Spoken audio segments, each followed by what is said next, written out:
Je suis intervenante pour l'Association bénévole de l'île d'Orléans et ça va me faire plaisir de faire ce petit bout de chemin-là avec vous. L'invisible est sécurisant. Boris Cyrulnik a amené quelque chose d'intéressant.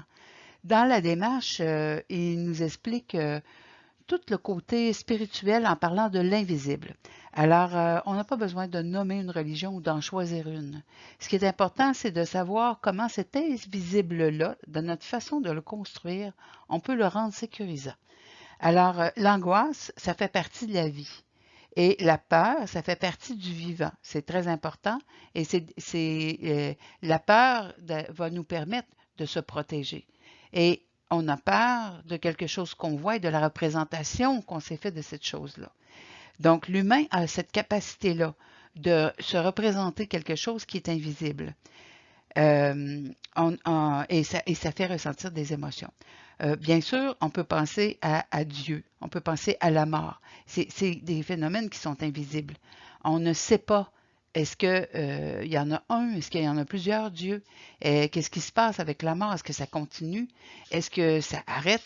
C'est des phénomènes qu'on vit couramment, sans s'en rendre compte toujours, mais qui pourtant, euh, avec l'invisible, on va construire un univers et on va pouvoir aller se sécuriser. Vous voyez, moi, je pense juste à ma mère qui disait, la religion, ce qui est important, c'est pas qu'est-ce que ça te dit, quel Dieu a dit quoi et qu'est-ce qu'il te dit de faire. Ce qui est important, c'est que tu te souviennes que c'est comme un petit crochet. Et quand il y a quelque chose qui ne va pas, ou quand tu as besoin de te confier et tu ne sais pas trop vers qui te tourner, tu t'installes comme dans un autobus ou un transport en commun et tu tiens ce crochet-là pour te sécuriser le temps que tu comprennes qu'est-ce qui se passe et que tu puisses réagir. Alors, vous voyez, c'est invisible, mais on peut le décrire avec une perception, avec des images qu'on se construit nous-mêmes. Ce que ça fait, ça augmente le niveau de bien-être. Quand on se sent bien, on libère de l'ocytocine. Quand on libère de l'ocytocine, on est heureux. Alors, c'est magique, on pourrait dire, mais non. C'est toute une démarche très, très humaine.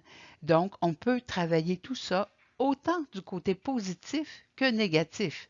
Parce qu'on peut aussi se servir de l'invisible pour faire peur, pour faire paniquer, pour empêcher quelqu'un d'agir, pour amener quelqu'un à ne prendre aucune initiative et pour inhiber cette personne-là. Alors, quand on accompagne comme aidant, quand on accompagne une personne, c'est important d'aller chercher l'information. Qu'est-ce qu'est-ce que l'invisible signifie pour cette personne-là?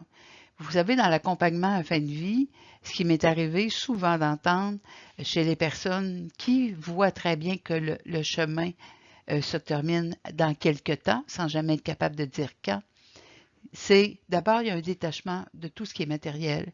Ensuite, souvent, les gens, ce qu'ils vont me dire, c'est ce qui me reste à faire, et c'est le plus difficile, c'est de me détacher des gens que j'aime. C'est vraiment, vous voyez, pourtant, c'est quelque chose d'invisible de se détacher. J'ai d'abord fait un détachement matériel, j'ai donné des choses, j'ai libéré, j'ai fait du ménage autour de moi, et il me reste à m'éloigner de ces gens auprès de qui je suis tant attachée. Hein, depuis la première vidéo, on se parle de l'attachement et vous voyez, pourtant, en fin de vie, ce que les gens m'ont communiqué, c'est ce qui est difficile, c'est de me détacher, de défaire cet attachement-là. Alors, pourtant, c'est quelque chose d'invisible, mais qui se traduit par comment je me sens avec les gens. Et bien sûr que ce qui est difficile, c'est le détachement heureux. Alors, mais souvent, ce qu'on va entendre quand il y a des attachements moins heureux, des liens qui ont quand même marqué notre parcours, c'est de ne pas pouvoir le régler. Alors, des fois, les gens vont essayer de parler une dernière fois à quelqu'un, lui dire ce qu'il pense vraiment, comment il s'est senti, il part avec quoi, ou offrir un pardon ou demander un pardon. On va voir ça aussi. Donc là, c'est toute la place de l'invisible qui est là. Euh, Fait que vous voyez, donc on peut travailler avec ça. Et comme aidant, c'est important d'être attentif à la représentation de l'invisible que l'aider se fait. Est-ce que c'est un invisible sécurisant? Est-ce que c'est un invisible insécurisant? Alors, ça va vous permettre de mieux accompagner les gens. Pardon. Voilà. Alors ça, c'est quelque chose que je vous ai déjà dit. Action, affection, réflexion. Et ça revient souvent, je vous dirais que dans les plusieurs heures que j'ai passées en compagnie de Dr. Cyrulnik, ce sont des mots qui ont été répétés beaucoup, beaucoup de fois. Alors, le meilleur bien-être possible est dans l'action. Quand on agit, on a l'impression d'avoir du pouvoir sur notre vie. Peu importe ce qu'on fait, même si c'est quelque chose de si banal que laver la vaisselle, on a un pouvoir quelque part. Alors cette action-là nous permet d'être en contact avec une réalité. Donc, on rend l'invisible visible. On rend quelque chose que je vis. Souvent, moi, j'ai entendu des gens dire ah, moi, si je lave ou j'essuie la vaisselle à la main, je trouve qu'il y a quelque chose de méditatif là-dedans. Ça me repose. D'autres, c'est des tâches de jardinage. Vous voyez, donc, d'être dans l'action, ça permet un retour vers soi. Donc, ça permet la réflexion.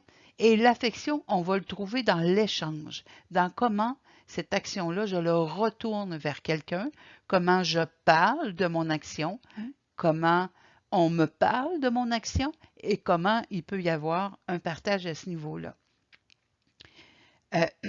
Bien sûr que tout va se passer dans le comment je me permets des liens d'attachement à l'intérieur de mes actions ou suite à mes actions. Comment je vais aller les chercher. Quand on est dans la réflexion, ça nous permet de revoir des événements, ça nous permet de voir l'interprétation qu'on a fait, comment on se représente les choses qu'on a vécues et qu'on a fait, comment on leur donne un sens dans notre vie et qu'est-ce qu'on fait avec ça maintenant. Donc, on reste dans le moment présent, on se projette et ça nous permet aussi de vivre un partage avec les gens. Alors, projet, soutien et sens. Oh, ça, c'était des gros morceaux. Quand, honnêtement, là, on s'en va vers de la construction. On a parlé beaucoup de la résilience, des traumatismes, des blessures. Et maintenant, j'espère que vous vous rendez compte qu'on travaille de plus en plus vers la résilience, la construction, l'installation, des actions qui vont m'amener vers un meilleur, un mieux-être, une reconstruction de ma pensée, de mon affectif, de moi-même. Alors, la magie, c'est d'avoir une routine. Quand on installe une routine, on peut installer un projet. Alors, c'est ça le plan d'action. Dans toutes les situations où je suis intervenue, quand les gens étaient accidentés ou quand les gens venaient d'apprendre quelque chose qui les désorganisait, dès qu'on a pu installer une routine de vie, ça permettait aux gens d'abord de se stabiliser, de se reconnecter au moment présent. Hein, je me lève le matin, qu'est-ce que je fais quand je me lève? Est-ce que moi, je dois manger tout de suite? Est-ce que je dois m'habiller tout de suite? C'est quoi ma routine? Comment je l'installe? Qu'est-ce que je fais ensuite? Et toute cette démarche-là, je vous dirais, ce qu'on fait, c'est que, comme Cyrulnik nous le dit, on reconstruit des choses au niveau neurologique. On se prouve qu'on est capable de se lever, qu'on est capable de s'habiller, qu'on est capable de prendre soin de soi, qu'on est capable de se nourrir, qu'on est capable de choisir nos aliments. Et à un moment donné, ce que notre cerveau va interpréter là-dedans, c'est je suis capable. Donc, je peux faire un projet. Ce qui va être important dans toute cette démarche-là, ça va être le soutien. Comment je m'entoure? Comment je vais chercher des gens qui sont bons autour de moi? Comment je choisis les gens qui sont autour de moi ou les gens que j'appelle vers moi? Comment je vais chercher de l'aide? Comment j'identifie ce que chacun peut m'apporter? C'est pas vrai que tout le monde peut répondre à tous les besoins. Non.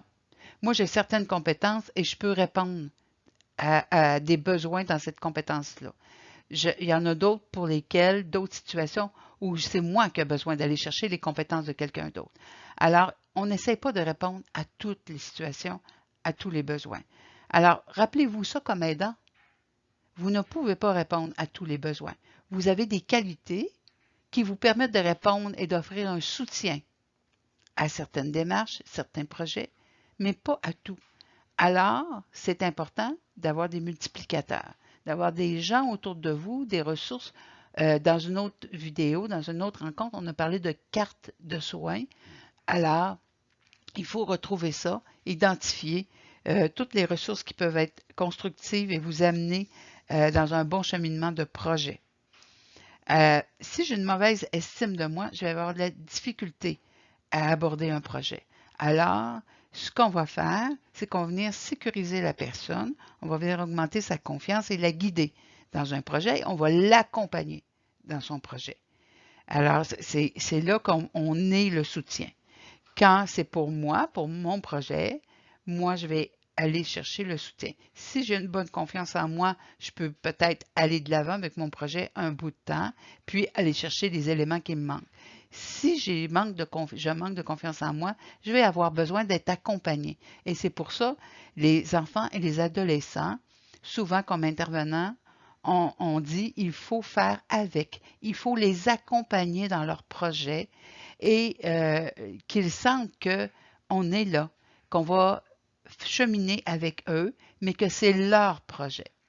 Quand on dit tu as le goût de faire ça, ben fais-le. Souvent, l'adolescent va se décourager, l'enfant va se décourager, ou va partir, puis il va faire ah oui, je suis capable. Et dès qu'il va avoir un petit embêtement, il va faire oh non, je ne suis pas capable. Alors, c'est important qu'il y ait un accompagnant. C'est la même chose, aidant, aider. Vous êtes un aidant, bien, souvent, malheureusement encore, j'entends des gens dire oui, mais les gens vieillissants, ils n'en ont plus de projet. C'est pas vrai. Se lever le matin, c'est un projet. Alors, rappelez-vous que la routine, c'est un projet. Alors, qu'est-ce que je fais? Pourquoi je me lève le matin? Et c'est pour ça qu'on a déjà abordé le phénomène de glissement. Lorsque une personne qu'on aide ou une personne vieillissante ne voit plus à quel sens elle donne à sa vie, elle n'a plus de projet, elle ne ressent plus qu'il y a vraiment de soutien, elle n'a plus besoin de personne et plus personne n'a besoin d'elle, alors il y a un phénomène de glissement. La personne diminue de se nourrir, de s'hydrater et va glisser vers la mort. Alors, c'est pas ce qu'on veut. On veut que les gens... Écoutez, il y a des gens qui... moi, j'ai vécu un peu en campagne et j'ai vu des gens travailler sur la terre presque jusqu'au dernier souffle parce que leur projet, c'était ça, c'était d'aller au champ, c'était d'aller faire la récolte et que pour eux, c'était encore important. Et c'est en rentrant à la maison pour se reposer à la fin d'une journée que là, oh, le dernier souffle est rendu. Bien, peu importe ce que la personne est capable de faire, si c'est que être sur le tracteur et regarder les travaux puis dire oh attention telle chose ou ah ben là vous avez une belle saison, regarde les nuages nous disent telle chose, ça en est un projet. Alors il faut faire attention dans notre évaluation comme aidant, tous les projets sont valides.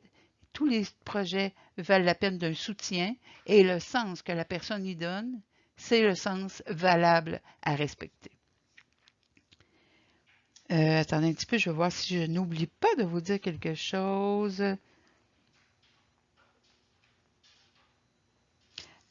Ah, si on n'a pas de projet, l'avenir, c'est le vide et le vide, c'est l'angoisse. Alors, vous voyez qu'on ne veut pas ça.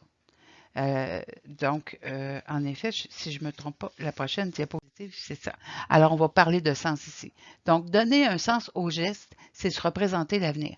Alors, c'est intéressant parce que Véronique nous a raconté une petite histoire. Alors, c'est l'histoire d'un casseur de cailloux. Alors, il y a un casseur de cailloux qui est là, quelqu'un qui arrive et qui lui dit « Mais qu'est-ce que tu fais? C'est donc inutile, tu casses des cailloux. Qu'est-ce que ça donne de faire ça? » Et le casseur de cailloux répond je ne sais pas trop, on m'a demandé de faire ça, ben là je le fais, mais tu penses que ça donne rien, je devrais peut-être arrêter.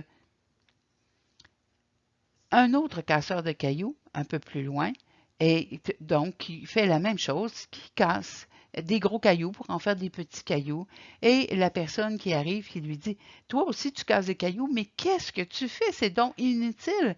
Tu fais juste des petits cailloux avec des gros cailloux, mais qu'est-ce que ça donne? Cette personne-là lui dit ah ben écoute, moi j'ai pas trouvé tout à fait qu'est-ce que ça donne, mais il y a quelqu'un qui m'a demandé de le faire et j'ai confiance que ça vaut la peine. Alors, je fais ça. Ce qui est intéressant, c'est que tu vois, là, ceux-là sont cassés, mais demain, je vais en casser d'autres. Donc, c'est utile, ça sert à quelque chose. La personne ne sait pas vraiment pourquoi elle le fait, mais elle est d'accord pour obtempérer un ordre qu'on lui a donné, de casser des cailloux. Elle se sent bien là-dedans. Elle donne un certain sens à son geste, mais pas nécessairement à l'aboutissement du geste. La personne qui se promène continue, voit un troisième casseur de cailloux et dit, ah, toi aussi, tu casses des cailloux. Écoute, je viens d'en voir d'autres. C'est vraiment, je comprends pas. Je comprends pas qu'est-ce que vous faites là, mais qu'est-ce que ça te donne de faire ça? Le casseur de cailloux prend une pause, regarde la personne et lui dit, moi, tu vois, je ne fais pas que casser des cailloux. Je construis une cathédrale. Alors, là, cette troisième personne-là, ce qu'on veut nous dire par cette histoire-là, cette parabole-là, c'est que on peut voir un sens à qu'est-ce qu'on fait avec un but final, un objectif qui se termine quelque part. On peut savoir, même si c'est par la rêverie, même si c'est un geste répétitif, on se lève tous les matins, on mange tous les jours, on se lave et on se couche et on recommence le lendemain. Oui, ça peut être le jour de la marmotte pour certains. Pour d'autres, et c'est drôle parce que j'ai lu ça dans un livre de Serge Bouchard qui disait que lorsque son père est décédé, ils ont trouvé une espèce de cahier. Son père écrivait tous les jours. Et c'était des gestes simples. Il écrivait, ce matin, je me suis levé à 8 heures. J'ai déjeuné, j'ai pris mon café, je suis allé faire ma promenade. Le chien était impatient. Ma conjointe a fait une sauce tomate. On pourrait dire, il n'y a rien là, là. Pourtant, quand Serge Bouchard et ses frères et sœurs ont lu ça, ils ont reconnu le sens que son père donnait à tout ce qu'il vivait. Il vivait constamment dans le moment présent et pour lui, tout ce qui comptait, c'était là, d'être vivant. Et ça donnait tout un sens à son existence parce qu'il était conscient que de lui, d'être là, d'être vivant, ça faisait aussi que d'autres vivaient autour de lui et que tout ça ensemble, ça faisait une vie et une vie de famille. Alors vous voyez, peu importe l'aboutissement qu'on donne à nos projets, ce qui est important, c'est le sens qu'on donne. Alors, c'est tout ça pour vous parler donc des casseurs de cailloux, mais c'est à vous de choisir. Qu'est-ce que vous construisez? Quel sens vous donnez aux événements? Vous êtes aidant. Est-ce que vous avez l'impression que c'est le jour de la marmotte? Tous les soirs, vous aidez la personne à se coucher, tous les matins, vous l'aidez à se lever, vous préparez le déjeuner, tout se passe toujours de la même façon? Est-ce que vous participez à la vie en faisant ça? Est-ce que pour vous, il y a quelque chose qui revêt un sens? Est-ce que pour l'autre, ça en revêt un?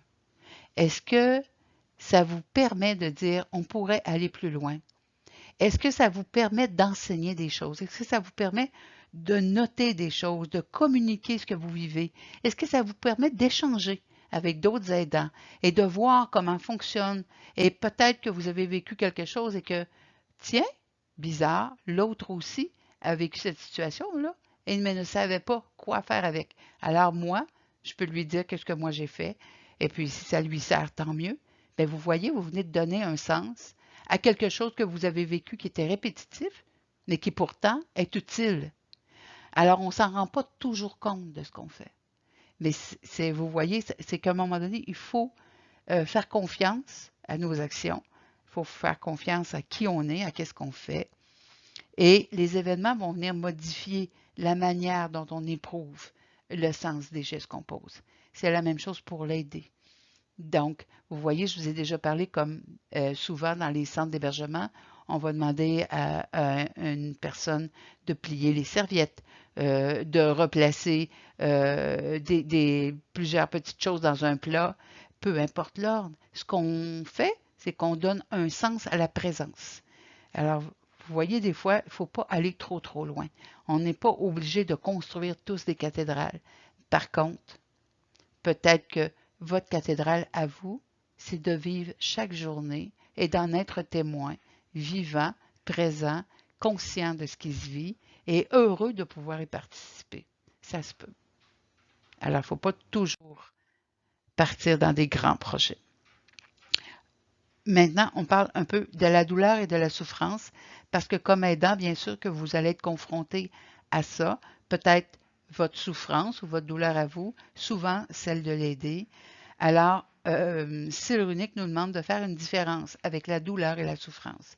Alors, la douleur va suivre un influx nerveux et va envoyer au cerveau, par les neurones, va envoyer une information de douleur. Ça, c'est le corps. La souffrance, c'est quelque chose qui est du domaine de la mémoire. Pour nous aider à faire le parallèle, il va nous parler du membre fantôme. En effet, pour avoir accompagné des personnes qui ont eu à vivre malheureusement un membre qui a été coupé, la personne va vivre le membre fantôme, va avoir l'impression que la jambe, le bras est encore là et il va même ressentir une douleur. Et il y a des exercices qu'on fait dans ces situations-là qui vont permettre à la personne de se rendre compte que le membre n'est plus là.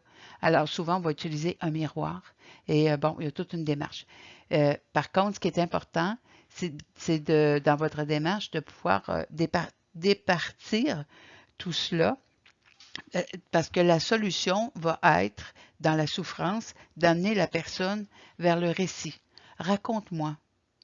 Qu'est-ce qui se passe? Cette mémoire-là de souffrance, qu'est-ce qui se passe? Ça te rappelle quoi? Ça se passe comment? Qu'est-ce qu'on fait quand on aide la personne à amener un récit? C'est qu'on donne un souffle dans la souffrance. Et quand on a une souffrance, des fois, on va dire à une personne, reprends ton souffle, respire un peu. Bien, c'est ça qu'on fait quand on raconte un récit. Ça permet aussi d'aller vers une méditation parce que la personne raconte son récit, revoit ses perceptions, est capable de mettre des images sur cette souffrance-là. Ça peut amener un état méditatif quand on accompagne la personne, qu'on permet le souffle et qu'on respire avec elle. On peut arriver donc à maîtriser la douleur. On va aller même un peu plus loin que ça. Ici, dans l'effet de l'entourage avec la souffrance. Peut-être avez-vous déjà vécu cette expérience-là vous-même. Vous n'allez pas bien, vous ne vous sentez pas bien, il y a des gens qui veulent vous aider et tout ce que vous avez comme réflexe, c'est non, laissez-moi, laissez-moi, non, laissez-moi. Arrive une personne, dans sa façon de se présenter, de vous parler, vous allez accepter la présence de cette personne-là. Qu'est-ce qui se passe? Bien, et la présence, non seulement vous acceptez, mais la présence de cette personne-là vous permet de vous sentir de mieux en mieux. Et vous savez, pour avoir fait des premiers soins et l'avoir enseigné aussi, ce qu'on fait, c'est qu'on amène la personne dans le récit. C'est qu'est-ce qui se passe? Vous avez mal où? Comment ça se présente? Ce matin, avez-vous déjeuné? Comment avez-vous ressenti les premiers symptômes? Est-ce que vous avez déjà eu cette souffrance-là autrefois? Donc, vous voyez, on est dans le récit. Alors, la personne qui est auprès de vous, si elle est sécurisante, on revient à ça, hein, à l'attachement, si elle est sécurisante, la souffrance va diminuer parce que vous vous sentez accompagné. Si la personne autour de vous est nerveuse, se déplace constamment, est au téléphone, appelle de l'aide, insulte les gens, ou fait plein de choses, fait du bruit, vous dérange, ça va vous amener plus de souffrance. Alors, l'effet de l'entourage sur la souffrance, c'est incroyable. Ça a un effet quasi hypnotique. Et j'ai expérimenté dans une première grossesse, on m'apprend tout à coup que on n'a pas le choix, on doit faire une césarienne. Je suis très nerveuse, je ne sais pas qu'est-ce qui m'attend, je n'avais pas prévu ça dans mon scénario. Et tout à coup, l'anesthésiste qui est là me dit, qu'est-ce qui vous ferait du bien? Je dis de la musique. Ça a sorti comme ça spontanément. Il dit, parfait, qu'est-ce que vous aimez comme musique? J'ai dit du classique. Et il a mis la radio à la musique classique. Je me suis détendue. Et mon cœur a arrêté de s'agiter parce que là, j'allais en hyperventilation, donc j'étais en désorganisation au niveau de l'anatomie. C'est le biologique qui écopait. Et juste avec l'effet de la musique et cet anesthésiste-là, qui était calme et qui me disait, qu'est-ce que tu as besoin pour être bien? Et ça a été suffisant. Ça a permis de me calmer et donc ça a permis aussi de tout le monde de vivre cette expérience-là d'une façon plus agréable. Alors vous voyez, des fois on cherche qu'est-ce qui nous ferait du bien, qui nous ferait du bien. Alors il faut quand même être capable d'identifier la personne, le lieu, l'ambiance. Ça nous appartient, on a ce pouvoir-là. Si la personne que vous aidez a des difficultés à l'exprimer elle-même, essayez de voir dans son histoire de vie, dans son récit, et tentez des choses. Prenez votre temps. Je me souviens, des fois, je disais à ma mère, veux-tu ça ou ça? Veux-tu ça ou ça? Puis à un moment donné, elle disait, arrête de me poser des questions. Puis là, je disais, d'accord. Alors, je faisais juste une chose. Je disais, est-ce que ça fait du bien? Puis elle me disait oui ou non. Je disais, OK. Quand elle disait non, je changeais. Quand elle disait oui, ben, on arrêtait, on laissait ça là. Des fois, elle faisait, je disais, ah, je vais essayer de trouver autre chose. Alors, des fois, c'était un coussin que j'ajoutais, une couverture, de la musique, on changeait de place. Ou tout à coup, je pensais, on va aller chercher un bon café. Ah, tiens, un bon café. Mais vous voyez, même si la personne va vous dire, non, non, reste là, j'ai besoin de toi, ça va bien. Quand tu es là, mais elle ne va pas bien quand même, des fois, c'est d'autres éléments. Alors, rappelez-vous d'utiliser les 5 sens. On en a parlé, mais je trouve important de ramener ça. Écrire pour se soigner. Écrire permet de donner sa version des faits. Et je vous rappelle que même lorsque les gens sont confus, vous pouvez leur dire, on va prendre c'est sûr si ce n'est pas un danger pour eux, on va prendre un crayon, on va écrire. Ou dis-moi, qu'est-ce que tu penses et je vais l'écrire. Raconte-moi, qu'est-ce que tu vois, je vais l'écrire pour toi. Dessine-moi ce que tu penses ou comment tu te sens. Je me souviens, j'avais amené des crayons de couleur à une tante qui avait un diagnostic d'Alzheimer. Et moi, je pensais la faire dessiner parce que je savais qu'elle aimait beaucoup les dessins, beaucoup les éléphants. On avait jamais amené des dessins d'éléphants. Et tout ce qu'elle faisait, c'est enlever les crayons de la boîte de crayons et les replacer sur la table. Et elle les replaçait en ordre de gradation de couleurs. Et c'était vraiment fascinant. Et elle ne parlait pas. Puis à un moment donné, j'ai dit, est-ce que tu trouves que c'est beau? Puis elle a juste fait un. Puis je dis, est-ce que tu aimerais qu'on dessine ensemble? Puis elle fait ça, comme pour me tasser. Elle voulait juste être avec les couleurs. Alors moi, l'air de rien, je dessinais à côté d'elle sur une feuille. Puis, à un moment donné, elle me donnait un crayon ou elle m'envelait un crayon. Alors, elle choisissait mes couleurs. Mais vous voyez, il y a quelque chose qui se passait là. Et pendant ce temps-là, elle était calme et ça me permettait quand même de lui faire vivre quelque chose que je savais qui était bon pour elle. Jouer avec les couleurs, être accompagnée. Et c'était impressionnant. Il y avait une gériade qui était là, qui était appuyée sur le mur et qui nous regardait. Et tout ce qu'elle avait dit, c'est fascinant. Puis après, on s'est parlé, puis elle a dit qu'elle était en relation avec vous, mais seule avec elle. On ne sait pas comment elle faisait ça. Elle était consciente que j'étais là, voulait pas que je la dérange, mais en même temps, elle gérait ce que je faisais. Alors, c'est particulier, hein, mais il n'y avait aucun échange. Alors, c'est un récit, ça. Et c'est une façon de soigner. Alors, des fois, il ne faut pas chercher des choses très compliquées. Et il faut penser à toutes les formes d'art. Alors, et ça, c'est le runique qui nous amène vers ça et qui nous dit que construire avec l'art, c'est très important. Alors, c'est sécurisant quand on vit quelque chose en groupe, donc toutes les formes d'art. Euh, Jouer de la musique, les enfants jouer de la musique en groupe, là, est quelque chose de libérateur et qui permet de vivre justement un attachement au groupe. Si vous êtes avec plusieurs aidés et que vous trouvez que tout est séparé, faites-leur vivre quelque chose en musique avec des petits instruments ou juste en tapant des mains ou juste en émettant des sons et vous allez voir, ils vont vivre quelque chose ensemble. Il y a un attachement qui va se créer, un phénomène de groupe qui se crée. Je ne pourrais pas vous l'expliquer davantage, mais ça existe. Peut-être que Boris Cyrulnik pourrait nous en parler plus un jour. Lorsqu'une personne fait une création, qu'elle l'offre, c'est représentatif du lien d'attachement. Peu importe ce que vous en pensez, ce que vous éprouvez, alors faites attention quand vous êtes des parents, qu'un enfant vous donne un dessin, de ne pas les dire, ben voyons, tu as fait un nuage violette, ça n'existe pas, des nuages violettes. Voyons, c'est moi ça. Ben, j'ai pas les cheveux frisés comme ça. C'est pas ça que l'enfant vous dit. Et c'est la même chose pour la personne vieillissante. Si elle a dessiné une maison en faisant des gros dessins noirs dessus, on ne lui dit pas, hey, il y a eu une tempête sur ta maison. C'est, oh, wow, c'est une jolie maison.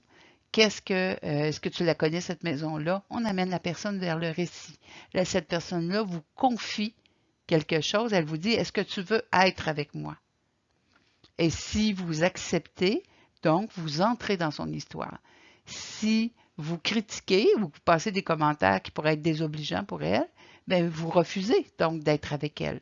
Donc, ça ne permet pas de développer une relation ou un tour de parole. Alors, vous voyez, il y a un échange, un tour de parole. Et qu'est-ce que vous faites quand quelqu'un utilise l'art pour s'exprimer? Il parle de lui, donc développe sa confiance en lui. Et si vous le validez en disant merci, en recevant ou en disant ah, ce que vous chantez, c'est beau, vous avez une belle voix, vous, avez-vous déjà participé à une chorale? Oh, mon doux, vous faites des citations ou vous faites des lectures, avez-vous déjà fait du théâtre? Ça veut dire que vous vous intéressez à la personne, vous la renforcez dans ce qu'elle vit. Alors, c'est très important. En résumé, tous les phénomènes de la culture en général, parler de sa culture, son origine, parler de la culture avec l'art, ça permet la résilience. Vous voyez, c'est tout ce cheminement-là qu'on fait ensemble. Je vous rappelle que cette vidéo est possible grâce au financement de l'appui. L'appui qui offre aussi un service de référence qui s'appelle Info Aidant gratuitement de 8 h le matin à 8 h le soir 7 jours semaine. Et l'Association bénévole de l'île d'Orient vous offre des services d'accompagnement, de popote, de répit. Elle peut même vous aider au niveau de la préparation de vos impôts, parce qu'on s'en va vers ça.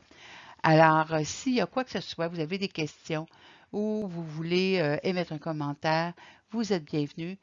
Vous avez mes coordonnées donc à l'écran, mon adresse courriel. Vous pouvez téléphoner aussi à l'association bénévole dans le 418, on est au Québec, 828-1586 et vous allez pouvoir recevoir donc l'information pertinente, je l'espère.